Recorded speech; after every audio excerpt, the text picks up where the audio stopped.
All right, so just another day. Today I decided to get a depth angle because yesterday um, I noticed that depth was kind of questionable from the angle that I was shooting at. It's not something though that I particularly care about a lot. It's just something that I was curious about and wanted to check out.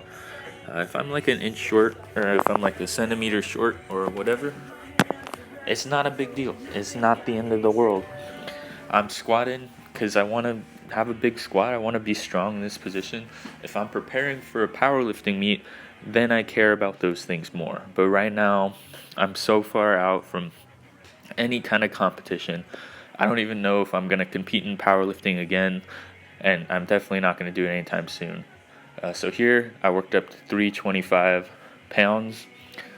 What's that, like 145 kilos ish? Uh, did 4 reps. Yesterday did 3. So we see that incremental progress day to day, just a little bit at a time. That's what's going to add up to big things, right? And then, yeah, finishing out the session with another double with the same weight. So, yeah, on the depth thing, I thought depth got better as the weight got heavier. Probably just because I got pushed into the hole more by the heavier weight. On the lighter weight, it's just like kind of easy to just jump up a little bit too early. On the heavier weight, it just pushes you a little bit further because it's heavier. That's how it works. Also, I do believe in deep squatting.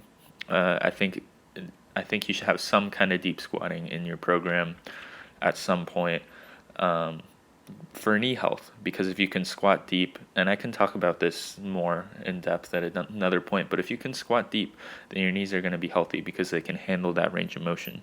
And you got to be strong in that range of motion to have healthy knees.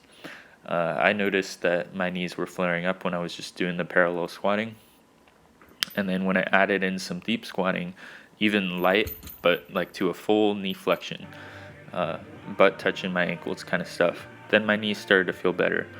I can talk more in depth on that, but yeah, for now you saw I do the pull-ups. I just did the minimum today because I actually had to do more pull-ups after this little bench press session. Um, but yeah, here I'm doing the closer grip feet up bench press, what I coined the HK press. The HK press because a friend of mine named HK is an insanely good bench presser. He's just absolutely ridiculous. And he loves this variation. So I gave it a try. I decided that I loved it too, and I wanted to see how I could push it. It's a much more difficult lift than the normal bench press. You don't get an arch, you don't get leg drive. It's just all pure pressing. Um, to put into perspective, on this lift, I go from I go from maybe like 185 for 20. That's something that I did recently. I did 21 to 175 I did today for 4. Um, that's a huge difference. A set of 4 with less weight versus a set of 20 with slightly more weight. Like, that's insane. So yeah, here I'm doing the bigger pull-up session. Just getting, what is it? I think it's just 10 total reps today, with a quite heavier load. So it's an additional 55 pounds.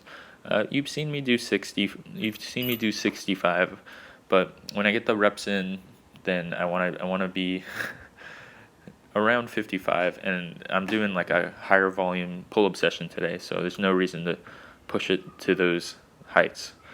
But yeah, I had another set after this. I think I did 10 total reps with the 55, and now I'm gonna bump up the weight, repeat all the sessions that I've done before with these pull-ups. So sets of 40, or not sets of 40, session with 40 reps, session with 30 reps, sessions with 20, and then session with 10. I'm gonna do all those sessions again, but with a much heavier load. And yeah, that's basically it.